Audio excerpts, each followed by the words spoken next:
Last week, I aimed to give you my root understanding of conscious capitalism, sharing a talk I gave to Europe where I tried to combine both conscious capitalism's fundamental framework together with practical tips and coaching for how to improve your business and improve your stock picking by recognizing such businesses. Well, this week, I'm going to take it one step further. Conscious capitalism as a framework should now be well known to you, to any fellow fool worldwide who's spent almost any time listening to this podcast, most particularly last week.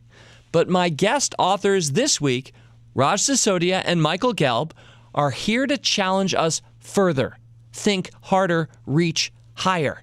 They say that business, yours, mine, the ones we're working on, the ones we're investing in, should be, you ready?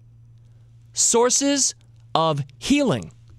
That's right, businesses of every kind, sources of healing. Healing organizations. This week on Rule Breaker Investing. It's the Rule Breaker Investing Podcast with Motley Fool co-founder David Gardner. Welcome back to Rule Breaker Investing. Well, as I mentioned at the top, I'm joined by two authors this week, co-authors of the book, The Healing Organization, my friends Raj Sisodia and Michael Gelb, both gentlemen, both deep thinkers about business, successful doers of business, who advocate business may well be the very best source of healing available to us in the world today. Business done right, of course. Well, I have the pleasure of being joined in studio by Raj Sisodia and over Zoom audio by Michael Gelb. Raj and Michael, welcome.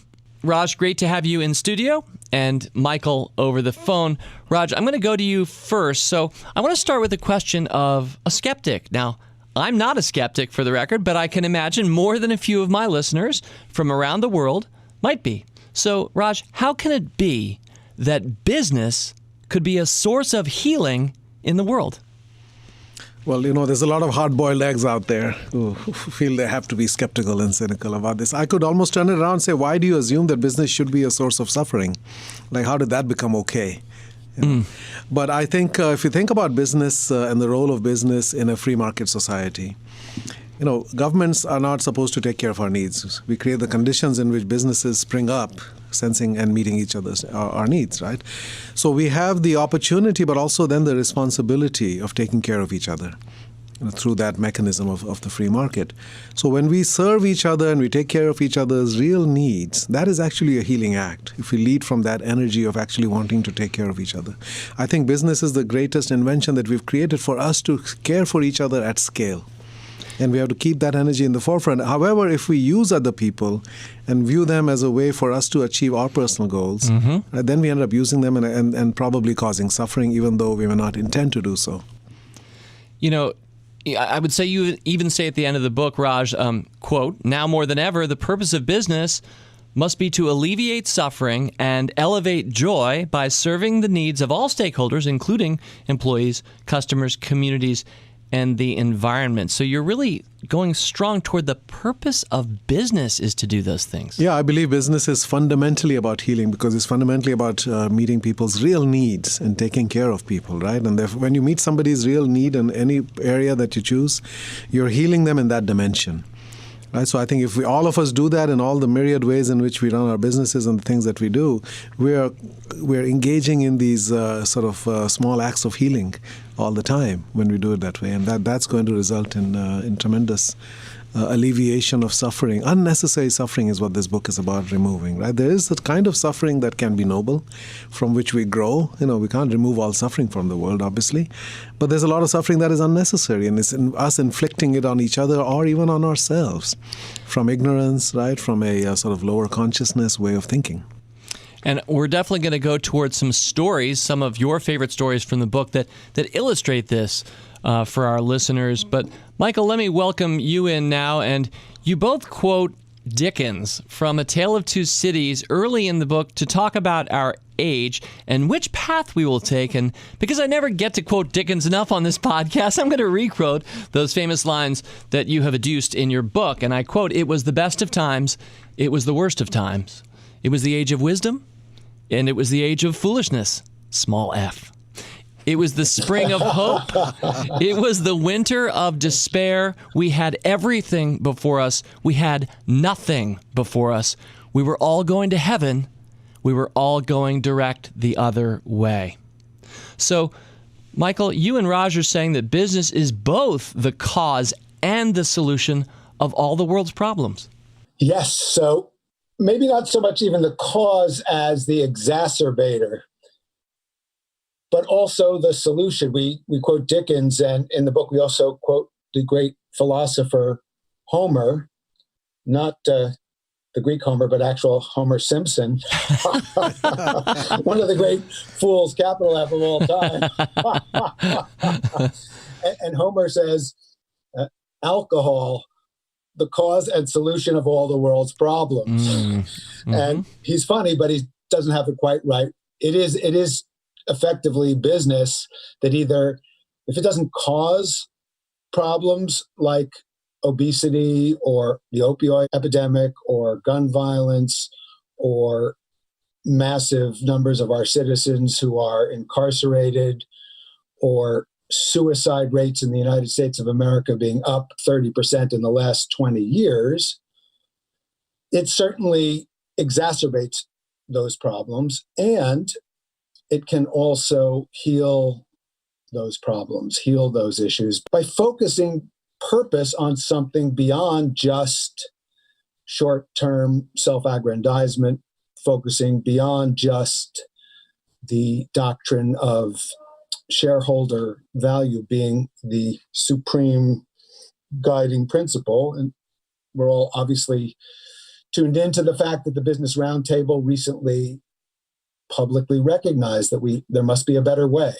And the Healing Organization goes into what that better way really can be. I guess using a word like healing, which you gentlemen both do unabashedly.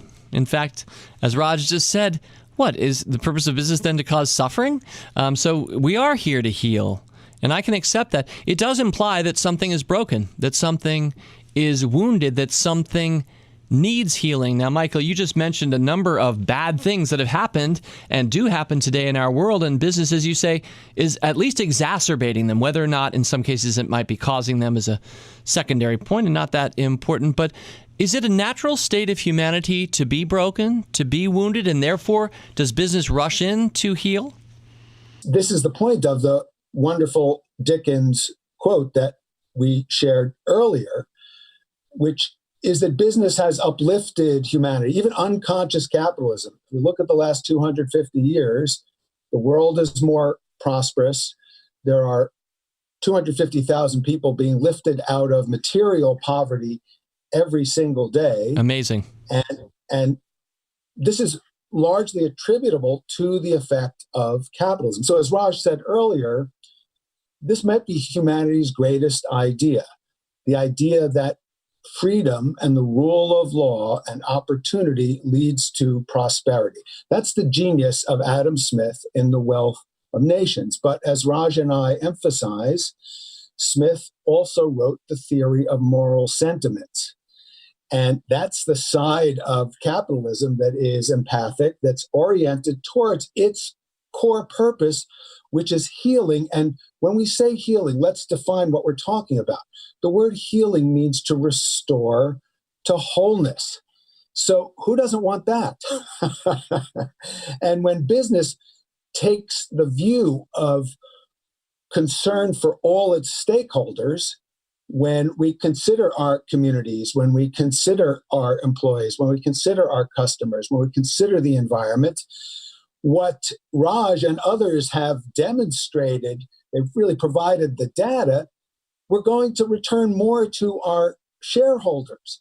So that's holistic, that's healing, that's an integrative approach, a wiser approach, and that's also what Adam Smith had in mind.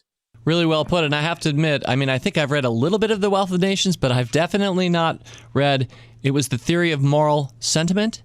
Yeah, that came 17 years prior. And that expressed the human need to care. And one of the ways I phrase it is that capitalism had a mother and a father, and they were both Adam Smith. And he articulated that father energy and the wealth of nations, which was about achievement, about freedom, about striving, about success. And he talked about our need to care, which is the mother energy. And as we often do in life, we ignore that or we take it for granted. And we strive, to succeed in the world and achieve that definition of success. And therefore, we have kind of ignored. And we write in the book how capitalism and democracy evolved in the U.S. in a very hyper-masculine way. Each was missing that feminine energy, which is such an essential part of being human. But we have suppressed women and we have suppressed feminine energy for almost all of human history and just about every civilization, with a few exceptions.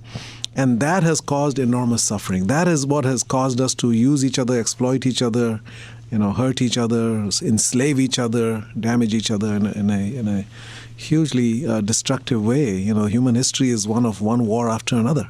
Well, I really appreciate that point, Raj and Michael. I read the book, The Empathic Civilization by Jeremy Rifkin. He traces empathy. If that were a stock, he kind of shows the graph over time, and it kind of looks like the stock market itself. It starts in the lower left corner centuries ago, and it goes high up into the upper right corner today. Now, we're not all the way up that journey, but it is a reminder that I think things today are better in many ways than they've ever been before. And it's in part for that reason, Raj, that our consciousness is now at a higher level and we can start looking higher than we ever could have dreamed a century ago.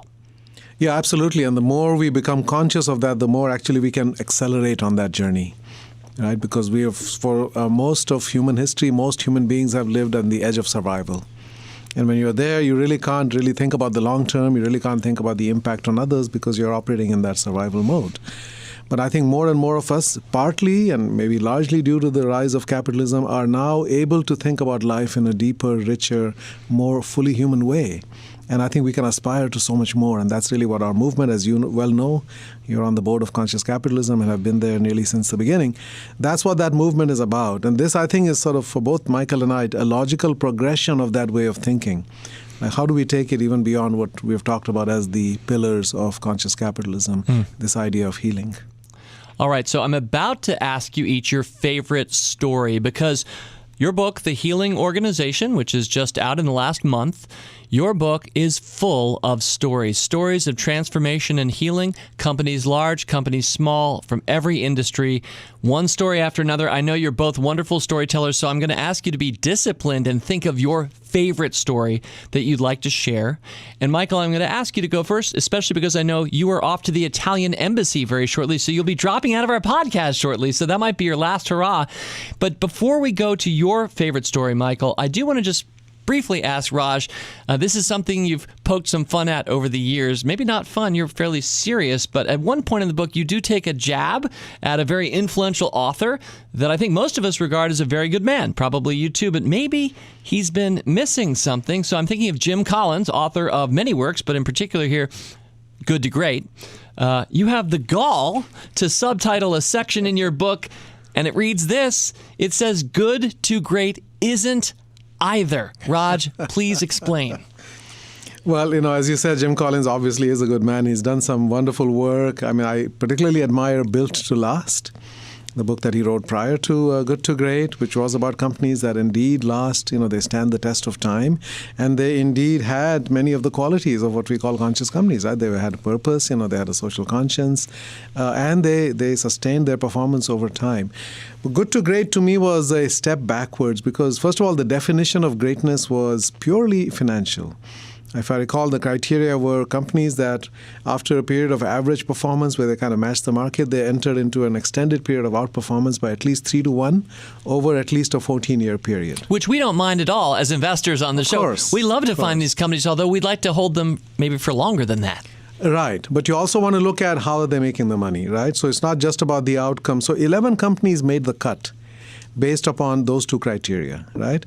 And that included some great companies, of course, but it also included Circuit City, which is gone now. And, near the end, I think they did a whole bunch of very unconscious things, like fire all their employees who were making anything above minimum wage in the stores, just so they could cut costs, right, regardless of performance. So nobody really misses Circuit City today. They had Walgreens in there, which is fine, but again, nothing that appeals, in terms of what are they doing that's so extraordinary. But also Philip Morris. The world's largest tobacco company was cited as a great company, right? Because obviously they were financially successful in that time period. But we have to say, is the world a better place because of that company? When we look at the fact that 6 million people will die this year, these numbers from some years ago, maybe 1 billion people will die this century, and lifespan decreases by 15 years, and public health systems spend hundreds of billions of dollars every year dealing with the consequences of tobacco. So that's your impact on the world. So when we talk about greatness, purely in terms of financial impact, we are ignoring all of the other impacts. So we say what is true greatness is a company that enhances our well-being in multiple dimensions. The world is a better place for it. So I think that is my main criticism of that book, is how do you define greatness? And this word greatness, I think, has become corrupted. Because I think in order to be great, you must first be good. And I think we lost sight. We put goodness over here and we put greatness on the other side. And somehow greatness seems to appeal to this idea of being, winning, being number one, right? It seems to address the ego and the sort of insatiable thirst for power and influence and money. And I think that's, if you look at human history and all the empires and all the emperors who wanted to be called great, right? That was their driving motivation, because they wanted to be more powerful than anybody else. And the way they achieved that was through enormous suffering, through wars, through conquest, right? Through killing people. And ultimately, all of that had no lasting legacy beyond the suffering, because those things fall apart as soon as that emperor dies. So I think this idea of greatness is a trap. I think we should aspire to goodness, and the more good we can do, I think that should be the definition of greatness. Thank you. That was so eloquent. Now, we have Michael for about 5 minutes more. We'll see. Michael, I want to give you an opportunity to share in approximately 5 minutes your favorite story told in the Healing Organization. I'd be delighted to do that. And I'd also like to add to what Raj just shared about goodness, the importance of goodness, because we have a lot of people who engage in this wonderful podcast who are really interested in investing, and they'd like to do good, and they're ethical, and they're think of themselves as good people. So we all want to get a good return on our actual investments. And it's really important to emphasize that the companies that Raj and his co-authors highlighted in Firms of Endearment have outperformed the good to great companies in Jim Collins's book. So purely on a financial basis, over the longer period, goodness is a better investment. So that's just important to emphasize, since we have lots of investors who we're talking to. You bet. You're going to make more money while making the world a better place. And this is the real point of the book, is to help people imagine a world in which business makes human flourishing its first priority. That was Adam Smith's vision. That's the vision of conscious capitalism. That's the vision of the Healing Organization. My favorite story, I love them all. It's like, which is your favorite child? But one I'll share, it's the story about Hillman Consulting. And it's Thank You for Poisoning My Microscope. And the name of the story comes from Chris Hillman, the namesake of Hillman Consulting. 30 years ago or so, he was a young engineer. He was working to assess asbestos levels in a school, and he found that they were dangerous. So he wrote his report. And the company he was working for at the time didn't share the kinds of sentiments that we are discussing today. So he was offered a few $1,000s to change his report. Chris said, wait a minute, you want me to accept money to poison school children? He said, I quit. But being, he's a person of such integrity, he felt he still had to give 2 weeks' notice. So he was continuing to work for 2 weeks before his resignation would come into effect. And one day he was going to look at a sample in his microscope. And fortunately, before he put his eyes on the oculars, he noticed that someone had put dispersion fluid that would have burned his eyes to punish him for not going along with the bribe. So he walked out that moment and he started Hillman Consulting. And they do wonderful work anyway. They have a noble purpose. They make safer environments, safer buildings. They do air quality analysis. They help in the remediation of mold and other toxins, asbestos. So over the years, just because he's a good person, he built this good company and treated his employees really well and gives lots of money to his community. I began working with him and his company 4 years ago. I led their strategic planning program for them, and we redefined their vision and their mission and their values to be consciously conscious and consciously good. And this has generated tremendous enthusiasm in the company. And Chris says sales are going up because now he does what he calls the culture sale. He tells them not just here's what we do, but here's why we do it. And here's our higher purpose. And they've been named to one of America's great places to work.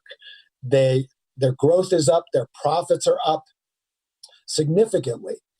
So this past strategic planning session, I work with them every year. Mm-hmm. Raj came in, and together we introduced the idea of the Healing Organization to them, even before the book came out. And Chris stood up at the strategic planning meeting and said, I officially proclaim that we are a healing organization. We do what we do because we want to make the world a better place.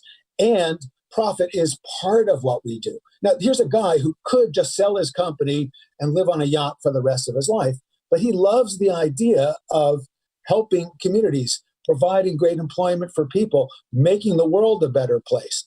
So here's where the story gets even better.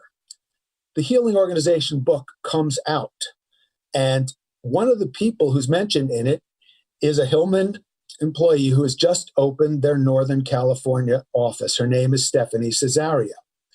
So Stephanie wrote to me just 2 weeks ago. She said, I just read The Healing Organization, and this book speaks directly to my heart.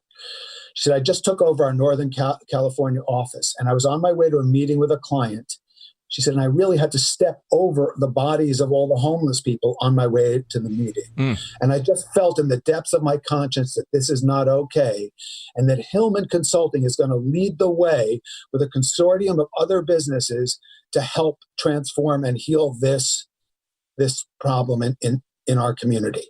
So here's somebody who's already conscious, aspiring to healing, and then taking it to the next level. And there's a whole stream of stories and people who are already good people, already want to be conscious, already want to make the world a better place, but they need to know that they're not alone. They need to know that there's a playbook, that there's guidance, that there's positive examples, and that's Hillman. That's why Hillman's my favorite story, because just good people doing great things. Well, Michael, thank you for sharing that. I'm going to bid you adieu. Would you like to tell our audience what you're about to do later this evening? We're taping, by the way, on Tuesday, the 22nd of October. So in honor of the 500-year life of Leonardo da Vinci, 500 years ago that he lived, my wife, Deborah, who's a world-class mezzo-soprano, and I are going to be celebrating this at the Italian Embassy. I'm going to speak about how to think like Leonardo da Vinci, 7 steps to genius every day. Deborah's going to sing, and then we're going to drink some great Italian wine. So it'll be a fabulous event. It's so great to be with you.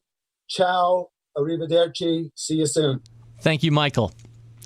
That's one of the better exits ever made from this podcast. And we're always poorer for any exit, but we're very rich, Raj, to have you throughout the rest of this conversation. So let me now turn to you. I'm not going to say you're going to top Michael's effort, because that's probably hard, and you guys are healers, not competitors, are you? No. Raj, what is your favorite story from the Healing Organization? Well, my test of a great story, and this happened numerous times in this book, is the one that moves you to tears. And tears of empathy, but ultimately tears of joy. And there were many such stories in this book, from an electric utility in Detroit to a bakery in Yonkers to a call center company called Apple Tree Answers, and many, many others. But I would have to say the one that touched me most deeply is called Jaipur Rugs. And this is a company that is based in the city of Jaipur in India and was started by a man named Nandakishore Chaudhary, who is now known as the Gandhi of the carpet industry. And the reason he got into this business was he understood that the people who produce these beautiful carpets, this is an ancient art form that has been handed down from generation to generation. But in India, many things happen in different castes, right? It's sort of a hereditary kind of an occupation. So there's a weaver class. And people are born into that. And most of these carpets, because they require such fine work, are made by women. I would say 80 to 90% of the workers are women. Unfortunately, this is one of those castes that is considered untouchable. And this is one of the worst things about India, which is this idea that some people are born into a life where they are going to be regarded by other people as being untouchable. In other words, other people would feel themselves to be soiled just to touch them. And some people feel soiled even to just look at them, right? So imagine what that kind of existence is. And in the past, there was no way out of that. Today, there are more opportunities, fortunately, in India for people to get out of that. But it has been and still remains for many people sort of a constraint and a sort of a prison that they cannot escape. So imagine now being born a girl into an untouchable family. So you're now the lowest of the low in that society because the boys get fed first, they get educated if at all, right? If there's anything left over, then the girls are able to eat and get nutrition and get some education. But often that doesn't happen. And so they are deprived on both those fronts. And then soon, at an early age, instead of going to school, they end up looking after their siblings and they end up helping with housework. And when they are in their early teens, they start having to make carpets. They're put to work. And then a few years later, they're married in an arranged marriage to another weaver family where they're expected to do all of those things and have children, right? And cook and clean for the household, as I said, and continue to make carpets and bring in income. Where they find themselves exploited by the contractors who bring in these contracts and will tell them, okay, we need to have, they bring the design and they bring the yarn and say, okay, we need within 90 days this carpet to be made. This is what we're going to pay you. And then at the end of that period, they may or may not pay them, or they don't pay them on time, or they will subtract a large amount of that money by just pointing out one or two blemishes in the carpet. And there's other forms of abuse as well that those women are subjected to. So their lives are pretty hellish. It sounds as if there could be some healing. Yeah, I mean, their life is just unending suffering. And Nandakishore Chaudhary says these women are the innocents. They have never hurt anybody and they have never asked for anything from anybody. All they do is work and they serve. And I want to serve them. And I want to make their lives better. So he created a company where the first priority is the well-being of the weavers and making sure that not only are they paid well, they are paid on time, but they're treated with respect and dignity, and they are given a hand up. So they are educated. There's a foundation that actually gives literacy, reading, writing, arithmetic, and even basic accounting skills. And they try to make them into somewhat entrepreneurial not just weavers, but actually they can take charge of a loom, they can hire other women, they can expand their work within the context of this company. And I met one of these women, her name was Shanti. Her name is Shanti, and she's been involved in carpet. She's probably about 55 years old, but she's been doing this for 40 years probably at this point. But she's been involved with this company for the last 10 or so years. And before that, her life was what I just described. She had 5 children. She almost came on the verge of starvation. She was abused. Many times she had to sell her own jewelry, sometimes to pay her workers because the contractors didn't pay her. And then she was discovered by Jaipur Rugs, and she became part of that family. And if you look at her today, her life is completely transformed. When I met her last July, she said that if you met me some years ago, I would not even be able to look at you. I would be sitting on the floor with my head covered. And today she walked up to me and she shook my hand and said, "How are you?" in English. I was told that Paul Polman, the CEO of Unilever, had been in her home a few weeks prior and she had cooked a meal and he sat down on the floor and ate with her family. That's how far she has come. And now she runs 4 looms and there are 20 women who work with her. She has 5 children, 4 girls and a boy. The oldest has already graduated from college. The second one is in 11th. There's one in 10th, one in 9th, and there's a the youngest is a boy who is in 7th grade. Right. So there are 5 kids from this formerly illiterate woman who are now going to graduate from college, and her life and the life of her children and their children has been transformed because this company saw this need for healing in that. And I asked her, "How do you feel about Mr. Chaudhary?" And they call him Bhai Sahab, like older brother. And she couldn't talk for a few minutes. She just started crying. And she said, "I don't even have words." She said, he is to me much more than my mother and father because he gave me life. To me, he is God. Before I met him, I didn't have a life. So I was just trying to exist, and it was suffering, all the time. And now I actually have a life, and she's filled with joy and laughter and lightness. So that is the power of a healing business. And now there are 40,000 women working in, making carpets in this company, and their lives are transformed, and therefore their families and their children's lives are transformed. So to me, that was the most moving example of what, and these are for-profit businesses. We were very careful, even though healing organization can be a non-profit too. Certainly. But we wanted to emphasize that business can do this. You don't have to start a non-profit to be a force of healing. Because too often our non-profits are there to clean up the mess left behind by businesses. If all businesses operated as healing organizations, we wouldn't need most of the nonprofits that exist out there. That's fascinating. They're there to deal with the consequences of how we work. What a wonderful and moving example. Again, your book has many stories, so it really gives it short shrift. We're just a podcast, though I can only fit so much, but short shrift just to allow you and Michael each to tell your favorite story. Before we press on, Raj, you and I last week were at the Conscious Capitalism Summit once again in Austin, Texas, and I was thinking of last year's summit, not this one, because the MC that was with us those several days, I think it was Magatte Wade, who is a female entrepreneur born in Senegal, and she started the whole summit by saying, for a lot of you, capitalism might be a way to make money, but for someone like me, who is born in Senegal, capitalism was my only hope.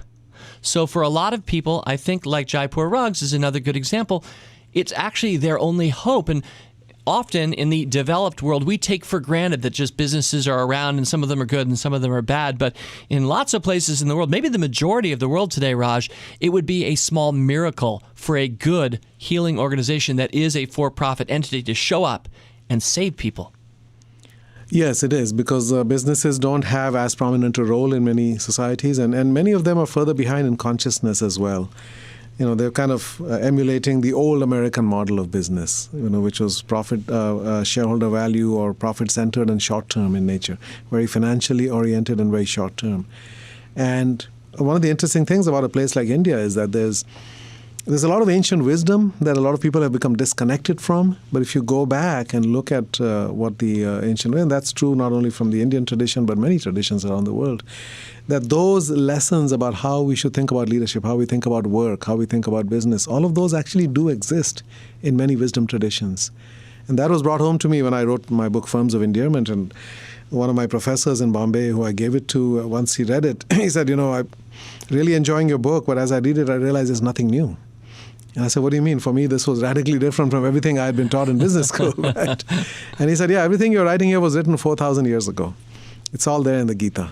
And the Gita is one of India's ancient sacred texts, right? And I had never read that. Nobody ever told me to read the Gita. I had no connection to the ancient wisdom. And so after that, I started to read not only the Gita, but also wisdom from other traditions, the Judaic tradition, the Sufi tradition, right? Certainly Buddhist tradition, Christian tradition, etc. There's a lot there that we've kind of detached from, or we have compartmentalized. So that applies to your home life, and this applies to our work life. I think it's all one life, and we need to bring the same principles and the same ethics to bear in both aspects of life. So Raj, in the final phase of our interview, I'm sure a lot of us now have been moved, I hope, maybe had our consciousness raised a little bit by the time we've spent together, but we might still be wondering what exactly is a healing organization, the title of your book. So there are 3 core principles of healing organizations, and I want to make sure that we cover each. So maybe 5 minutes or so, give me some storytelling and some thinking, and maybe ways to think better for my own business for each of these. So the first one, and I'm just going to quote the book, very simple. Core principle number 1 of being a healing organization: assume the moral responsibility to prevent and alleviate unnecessary suffering. Yes, I think this is key. And one of the ways I've started to phrase it now, it's not in the book, but the language that I'm using now, is that there are 2 things that are hiding or hidden or locked away in the corporate closet that are not allowed to come into the open. The first is unexpressed love and care. We human beings, as we talked earlier, have a need to care. It is as powerful as our drive for self-interest. And any parent can identify with that, but even otherwise we can identify with that. There are things that we are willing to sacrifice and take great risks for right? So we are wired to care. And unfortunately, most business places are not hospitable to that. They essentially want us to put on our mask and armor and come to work and go to battle and win in the marketplace. We kind of think about business almost like a jungle or a warfare, right? Where all of our language is suffused with that. And so people don't feel like they have the permission to actually show caring. Somehow that is seen as a sign of weakness. So there's all this pent-up desire for human beings to express their care, and organizations can either amplify that or suppress that, and most of them suppress that. The way I think about it is that love that is not expressed is like a check that is never cashed. It doesn't do any good for anybody. So it needs to find expression, right? So that's been locked away, but the other thing that's locked away is silent suffering.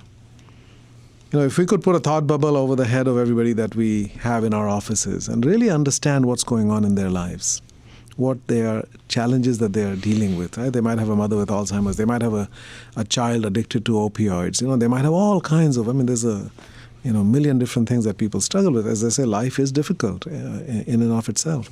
And then on top of that, we, in most workplaces, create environments where people are subjected to enormous stress, where heart attacks are higher on Mondays, right? Where 120,000 Americans die every year due to work-related stress, where 17,000 Chinese die every day because of overwork. And you said heart attacks appear most frequently on Mondays? Yes, it's about 20% higher on Mondays, right? So there are all these things. So life is difficult enough, and then we add to it, right? So there's all this suffering. So silent suffering and unexpressed love are both locked away in the corporate closet.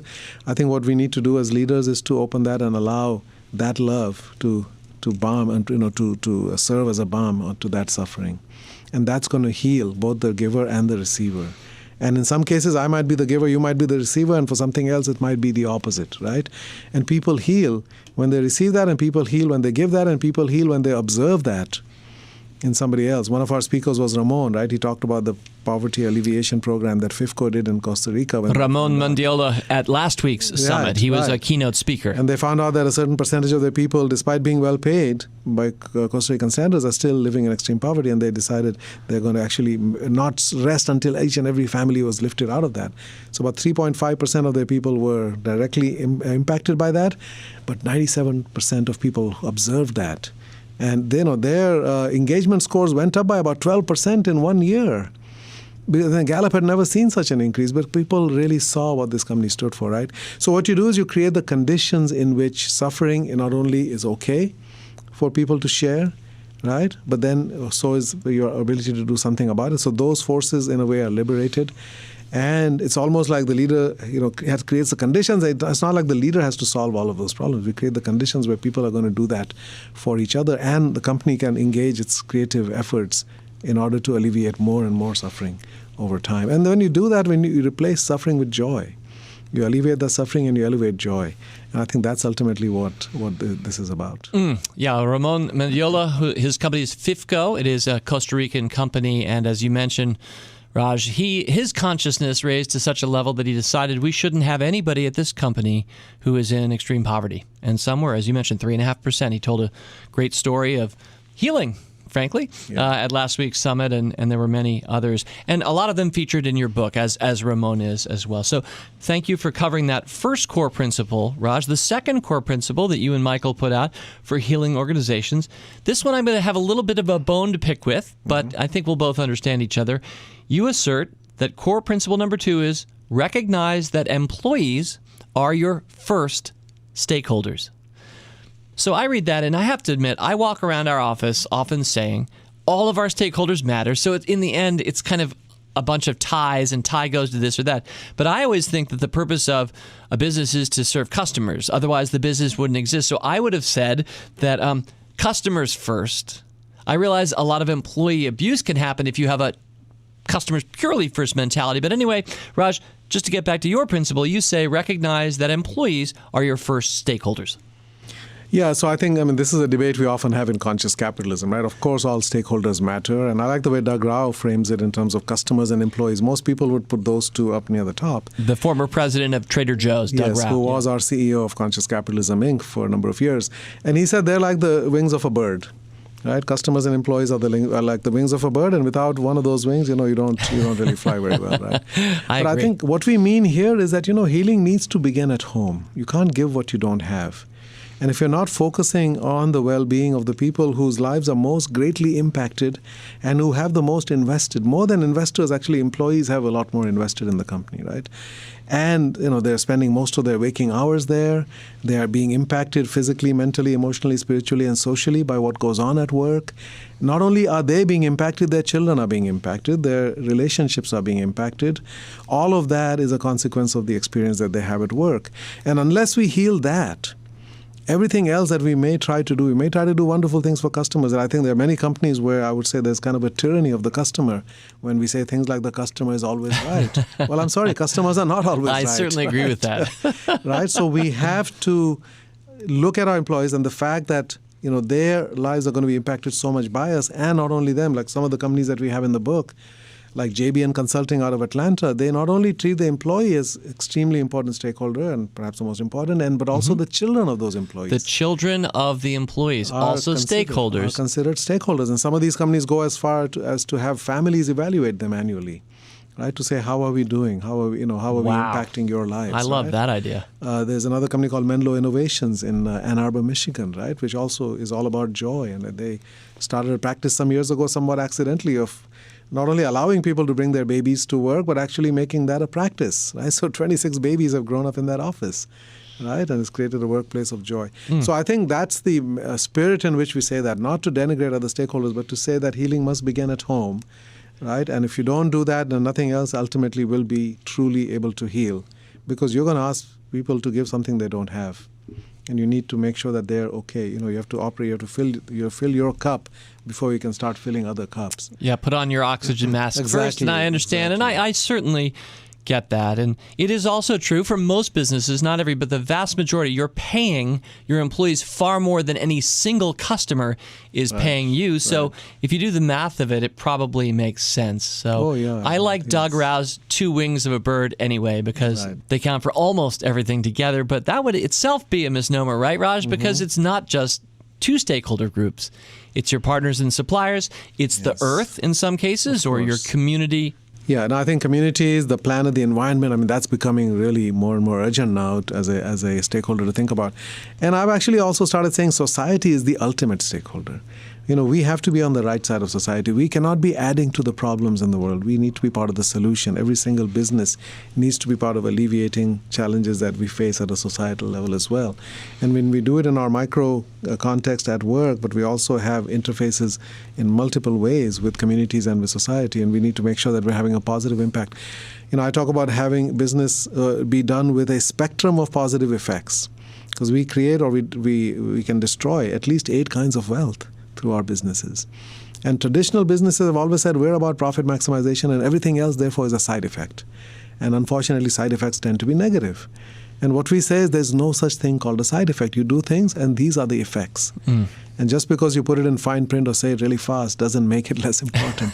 It could be the most significant outcome from your action. So we do things and their effects. Can we do business with a spectrum of positive effects? Can we create financial, intellectual, social, emotional, spiritual, physical, ecological, and cultural well-being through our business? And it can be done. We know that it's possible because it does exist. There are companies doing it. And you do a great job highlighting them in the Healing Organization. Well, the third and final core principle, and I feel like you don't have to speak to this one as long because I feel like the whole hour or so has been about this, but your third and final core principle to be a healing organization is, and I quote, define, communicate, and live by a healing, capital H, purpose, capital P. Yes, and I think this is now what gets to the external world, right? We talked about treating your employees and making sure you're a place of healing. So the way we say it is that your business should be a place of healing for those who work there. It should be a source of healing for those it serves, customers, communities, and others, right? And it should be a force for healing in society. And so this is really getting at the idea of that this is a source of healing, right? That our purpose itself for all the stakeholders that it impacts, primarily customers, but others as well, is actually going to be a healing purpose. And this actually is the origin of this book. I was using healing, the word healing, as an acronym for the qualities of a great purpose, which are heroic, evolving, aligning, loving, inspiring, natural, and galvanizing. Now, I think we've changed that a little bit. We've changed galvanizing to grounded, right, etc. But it's That's essentially true. similar, Yep. right? And so those are the qualities of a great purpose. And then as I thought about it deeper, I said, actually, that is more than just an acronym for the qualities of a great purpose. That actually is the reason for the business to exist internally and externally, to be a force of healing and a source of healing and a place of healing. Wonderful. Raj, just for the fun of it, can you repeat? Because I know you love acronyms, and this is just one example. You have many in your books. They're mnemonics, right? It Yes. helps us remember, helps you remember. But could you say each of those 7 words, grounded being the final one in the book anyway, although galvanizing is great too, just so my listeners can hear those 7 again in order? Yes. So the first is heroic. Every great purpose is a heroic purpose. It's trying to do something that is not easy to do, but is important and is worth doing. It evolves. It evolves as the world changes, as society changes, as the business evolves. The purpose can also evolve. And the third is actionable. So the purpose is not just pretty words on a wall, but actually has consequences in terms of how we make decisions and what we do daily. The fourth is loving. The purpose has to be rooted in love and care for people, but beyond that, for the planet, for all living things on this planet. It is inspiring. That's one of the most critical elements. So when you have a purpose that's inspiring, it actually then aligns all of the stakeholders together. Now you're no longer literally operating at cross purposes because you have a shared purpose, because it's inspiring everybody. So everybody connected to that business. So when you're Whole Foods, your suppliers believe in what you're trying to do, which is to educate people about what they put into their body makes a difference to their health and the health of the food system and the health of the planet. Your customers obviously come to you for that. Your employees are passionate about that. That's why they choose to work there. Investors put money into that company because they want to see that happen and they want people's lives to be improved in that way, etc. So everybody is now on the same side of the table, right? You have a shared purpose. If you don't have that, you're literally at cross purposes because you're now saying investors care about maximum profit, employees therefore care about maximum pay and minimum work, customers care about lowest price, suppliers care about highest margin, society wants highest taxes. Everybody becomes a taker when you don't have that inspiring purpose. Then it's natural, it's rooted in, it's in harmony with nature, and it is natural for this business to have that purpose, right? It's not out of left field. Right? It's not saying we're a bank and we're about the forests, right, or whatever it might be. And the last is grounded. It's grounded in the practical realities of the marketplace that we operate in. I do want to put in a quick word for shareholders because at least within conscious capitalism, it's natural to say it's not about shareholder maximization because that's maybe where we came from in so many cases. But we still want to put in a word for the importance of good returns. I think it's hard to be integrated and successful and sustainable unless you are, in fact, a profit-making enterprise. Absolutely. And the evidence shows that these companies actually generate, even though they are not profit maximizing, that's not their objective function. That's not what they're about. They're trying to achieve their purpose and do it in a way that includes all of the stakeholders and their well-being. These companies are actually more successful and they're more profitable. And the way I say it is that profit is a social good. And it is socially irresponsible not to be profitable because a free society doesn't function without corporate profits. Right? Governments don't create wealth. They can only tax and spend the wealth created by private enterprise. Right? And therefore, if we don't have profitable businesses, we don't have infrastructure, we don't have public education, public health, whatever we care about collectively in society, that doesn't happen, right, unless businesses make profits. And conscious businesses make very healthy profits, but it matters how you make the money. It sure does. Not just for companies, but every single person in life. I often ask, how did that person make their money? And it's a really important answer, whatever the answer is. You know, another analogy I just want to throw out there before a special closing moment for this podcast is the analogy to people who are after happiness. And whenever you hear somebody's trying to be happy, it's unlikely that they find it in most cases. It's instead by serving others, adding meaning by adding value to other people's lives. That's what makes us happy, and it's the same thing for companies that seek profit as an end. They tend to not really find it or get it. It's when they serve a higher purpose that the profit, ironically, maximizes. Yes, and that's actually, to me, straight out of Viktor Frankl, right? Viktor Frankl, Man's Search for Meaning, where he said happiness, people do want to be happy, and that's worthy, but happiness cannot be pursued, happiness ensues. It is the outcome of living a life of meaning and purpose, and that comes from doing work that matters. It comes from loving without condition, because that's who we are. That defines us. And it comes from finding meaning in our suffering. And of course, those ideas can be directly applied. You could change the name of that book to The Corporation Search for Meaning, and you could change the word profit for happiness to profit. The same thing applies, right? Profit cannot be pursued, profit ensues. It is the outcome of a business that is working towards a higher purpose, right? A business that is built on love and care, and a business that grows through adversity. There's the same exact ideas. It's one of those objectives that is best pursued obliquely, not directly. Thank you for reminding me of Frankl and his work, and that I was unconsciously channeling that, quoting that, because you're right, it's straight, and that's an amazing book on its own. Well, for anybody who's getting to know Raj Sisodia for the first time, and Michael Gelb, his co-author as well, I'm delighted to have shared them with you today. I hope that this has been, without overstating it, transformative for some of you as you think about your own business or where you want to put your money as an investor. And Raj, not just the movement itself, conscious capitalism, but you personally have added a lot of value to my life and to the life of the Motley Fool. And I'm delighted to have somehow found you and been connected with you for 10 years. And it's really a pleasure to share you with so many of my friends listening today. I do want to mention this is not Raj's first appearance on Rule Breaker Investing. He was, I just checked, May 2nd, 2018, talking some about conscious capitalism. So if you cannot get enough of this co-author of the Healing Organization, feel free to go back into our Rule Breaker Investing archives. You can just Google it and hear more from Raj. Well, Raj, you all close your book in the epilogue with the Healing Organization Oath. You say, we see this book as part of a movement to change the world of business and make it about love and healing instead of fear and survival. You go on, if you'd like to be a part of this movement, begin by taking the Healing Organization Oath. And that's what I'm going to do right here to end the podcast. And thank you for this. I'm so delighted to be able to put my left hand on my heart, which you asked me to do, here, and raise my right hand and proclaim, and here I go. Primum non nocere. First, do no harm. I will operate my business in a way that causes no harm to others or to the earth. Malus eradicari. Root out evil. I will never enable or collude with abuse or exploitation. I will be an everyday hero who stands up for fairness, truth, beauty, integrity, and basic goodness. Finally, amor vincit omnia. Love conquers all. I will operate from love. I will measure success by the fulfillment, abundance, and joy I generate for others.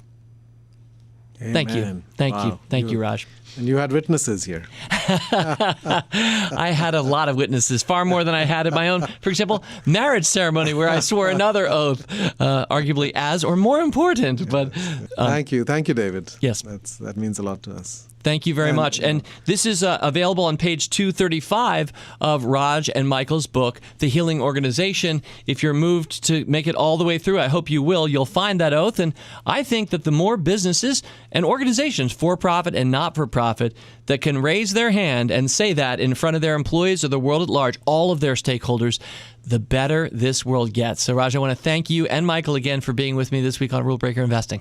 Thank you for having us. It's really, I think the world is a much better place because you and Tom started this wonderful company. Thank you. Well, thank you again to Raj and to Michael for sharing their wisdom. I hope this changed how you think about business. I hope you realized you can do better, I can do better, and that's whether we're in business or whether we're investing in business, because it's all connected. I learned this from Raj. Everything is connected. As always, people on this program may have interest in the stocks they talk about, and the Motley Fool may have formal recommendations for or against. So don't buy or sell stocks based solely on what you hear. Learn more about Rule Breaker Investing at rbi.fool.com.